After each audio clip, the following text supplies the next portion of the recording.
तो आज की वीडियो में स्टार्ट करते। तो आज की वीडियो में हमें पढ़ना था, क्या पढ़ना था, एक बार मैं जल्दी से खोल लेता हूँ। आज की वीडियो में हमें कॉन्टीन्यूस स्टेटमेंट पढ़ना था। कल हमने ब्रेक स्टेटमेंट पढ़ लिया था अच्छे से, कि ब्रेक स्टेटमेंट कैसे काम करता है, हमने कल अच्छे से पढ़ लिया था।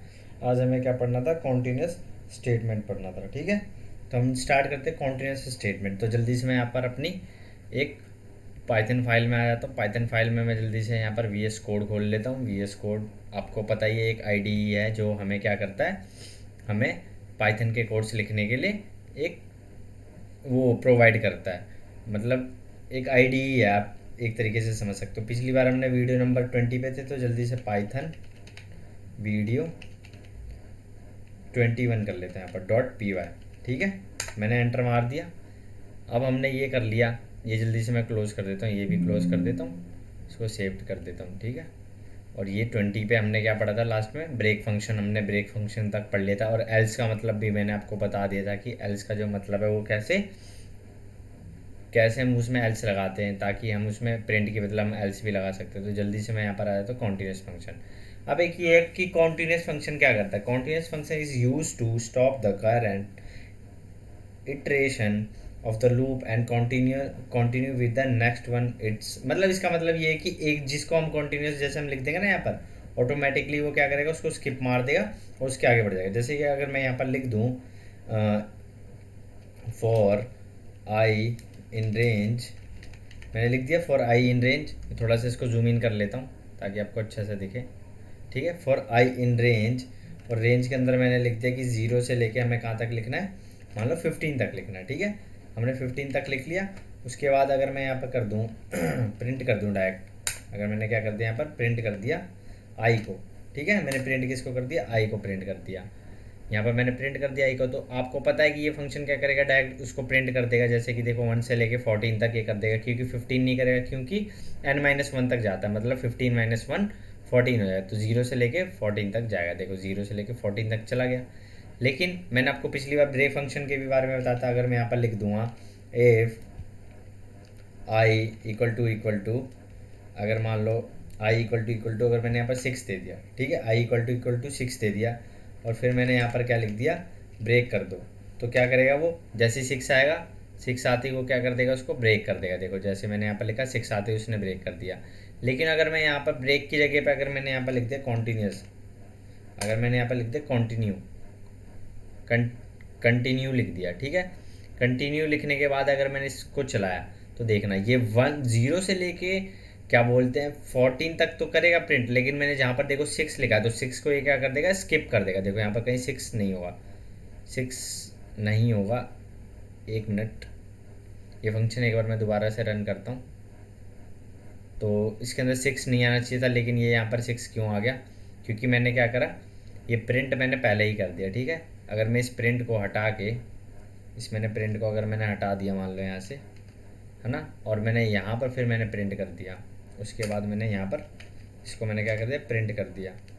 इसको कर दिया आई को अगर मैंने प्रिंट कर दिया, तब जाके देखना आप ये क्या होगा, यहाँ पर 6 को लेफ्ट कर देगा। देखो 5 के बाद सीधा देखो 7 आ रहा है। ठीक है, 5 के बाद 7 क्यों आ रहा है, मेरे से ये गलती पता क्यों होगी, क्योंकि देखो मैंने क्या कर दिया, जो प्रिंट फंक्शन था वो मैंने यहाँ पर देखो चला लिया था। अब एक बार यहाँ पर भी आप चला के देखोगे ना, तो आपको पता चल जाएगा कि ये फंक्शन कैसे रन हो। पहले फर्स्ट स्टेप, एक पहले जैसे नंबर 1 लिखा है यहाँ पर, तो ये नंबर 1 वाली पहले चीज़ें को वो करेगा, क्या करेगा पाइथन, क्या करेगा, उसको एग्जीक्यूट करेगा। फिर नंबर 2 को करेगा, फिर नंबर 3 को करेगा, फिर नंबर 4 को करेगा, ऐसे करता। तो हमने 2 पे हमने प्रिंट लिख दिया था, इसलिए इसने पहले ही प्रिंट कर दिया 1 से लेके 14 तक।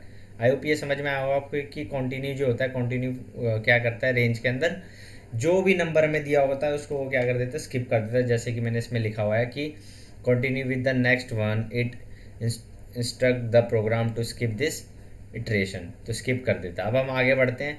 जैसे कि देखो यहाँ पर एक बता रखा है एग्जांपल, मैं आपको ये एग्जांपल भी एक बता देता हूँ। जैसे मैं यहाँ पर देखो एक और एग्जांपल ले लेता हूँ। यहाँ पर लिखा है ना फॉर आई इन रेंज, जैसे अगर मैंने लिख दिया for I in range, for I in range, अगर मैंने आई इन रेंज लिख दिया, उसके बाद मैंने क्या करा, सेम मैं ले रहा हूँ यहाँ पर मैंने 4 लिख दिया, और मैंने यहाँ पर क्या लिख दिया, प्रिंट कर दो प्रिंटिंग। ठीक है, प्रिंट क्या कर दो, प्रिंट क्या कर दो, प्रिंटिंग को प्रिंट कर दो। तो मैंने यहाँ पर लिख दिया प्रिंटिंग, ठीक है, मैंने यहाँ पर प्रिंटिंग लिख दिया।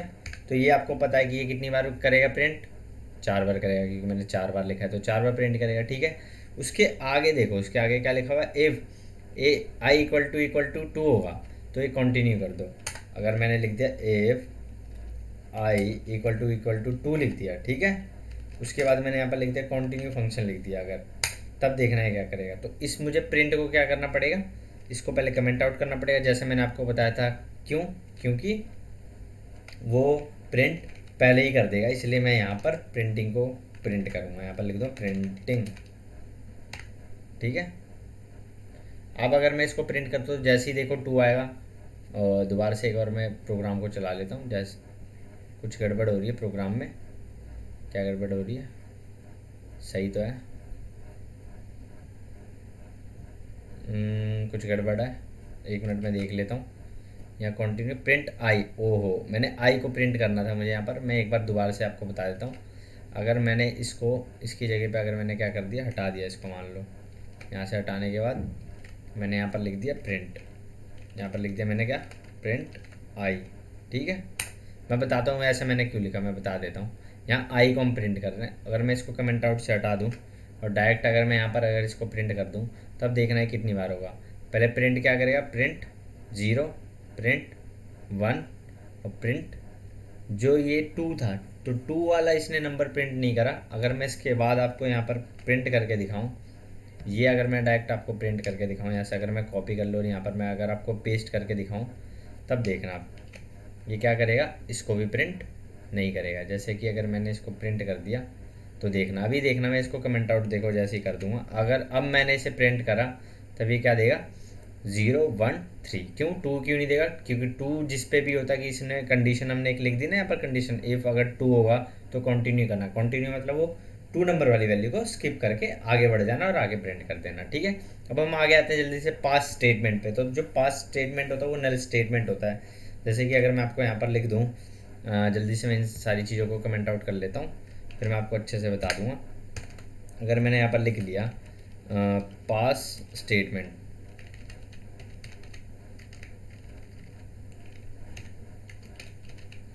ठीक है, पास स्टेटमेंट। पास स्टेटमेंट क्या था, अगर जैसे मैंने यहाँ पर लिख लिया, मान लो मैं यहाँ पर कुछ भी चीज़ लिख लेता हूँ, if A is greater than 15, तो प्रिंट क्या कर देना, प्रिंट क्या कर देना, हेलो। प्रिंट क्या कर देना, हेलो वीरू। ठीक है, जैसे ही अगर मैं यहाँ पर ए दे देता हूँ, एक मैं दे देता हूँ, ए इक्वल टू 45 दे देता हूँ। ठीक है, तो ये क्या करेगा, एकदम से क्या करेगा, देखो हेलो वीरू दे देगा। कहने का क्या मेरा मतलब है, जैसे ही देखो ये ए है 45 मतलब 15 से बड़ा है, तो हेलो वीरू दे दो। ठीक है, अगर मान लो मैं ये प्रिंट नहीं करना चाहता, जैसे कि मान लो मैं गेम बना रहा हूँ, जैसे कि मैं इसको अगर कमेंट आउट कर दूँ, अब देखो अगर मैं इसको प्रिंट करूँ तो देखो एक एरर दिखा रहा है, पहले देखो यहाँ पर रेड रेड दिखा रहा है। मैं तो ये VS कोड थोड़ा सा इंटेलिजेंट होता है इसलिए दिखाता है। अगर हम यहाँ पर पास लिख देंगे तो पास का मतलब क्या होता है कि कुछ भी प्रिंट मत करो, अभी मैं वहाँ पर कुछ लिखना चाहता हूँ, मतलब नल है, ठीक है, कुछ लिखना चाहता हूँ, वही बताता है पास। जैसे कि देखो यहाँ पर लिखा हुआ है null statement it instruct to do nothing, मतलब कुछ भी मत करो। जैसे कि मान लो अगर मैं ये आपको इस एग्जांपल से बताऊं, तो ये क्या कहना चाहता है कि कुछ भी मत करो। जैसे कि अगर मैंने यहाँ पर इन सारी चीज़ों को अगर मैंने कमेंट आउट कर दिया, मान लो अगर मैंने इनको कमेंट आउट कर दिया, मैंने इनको कमेंट आउट कर दिया और यहाँ पर लिख दिया मैंने L इक्वल टू या I इक्वल टू 1,5,9, ठीक है, ये दे दिया।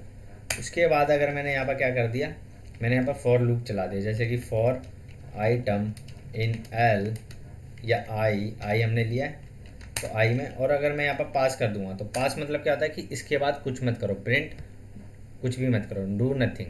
अगर पास की जगह पे अगर मैं यहाँ पर लिख देता प्रिंट लिख देता, तो वो क्या करता, देखना, अगर मैं यहाँ पर प्रिंट आइटम लिख देता तो वो क्या करता, आइटम के अंदर की जितनी भी चीज़ें उन सबको प्रिंट देखो कर देता, 159 को प्रिंट कर देता। लेकिन अगर मैं इसको कमेंट आउट कर दूँ और फिर मैं लिखूँ, इसको क्या लिखूँ, यहाँ पर अगर मैंने लिख दिया, मान लो पास लिख दिया, तो ये क्या करेगा, ना तो हमें एरर दिखाएगा और ना कुछ दिखाएगा, और ये पास रहेगा, मतलब कि डू नथिंग, कुछ भी मत करो। तो ये देखो कुछ नहीं हो रहा। ठीक है, आई होप ये वीडियो आपको समझ में आई होगी, और समझ में आएगी तो ज़्यादा से ज़्यादा इसको like subscribe and share this video. मैंने ये वीडियो अगर अच्छी बनाई होगी तो आप इसको कमेंट करके आप बता सकते हो कि इसके अंदर हमें और मुझे क्या क्या मतलब कि बहुत क्या क्या चीज़ें करनी चाहिए कि मैं और अच्छे से बता सकूँ इसको। अब हमारा प्रैक्टिस सेट आ गया, तो मैं इसको चाहता हूँ कि हम इसको सेपरेट एक नेक्स्ट वीडियो में हम इसको प्रैक्टिस सेट को हम पूरे की पूरी सॉल्व करें।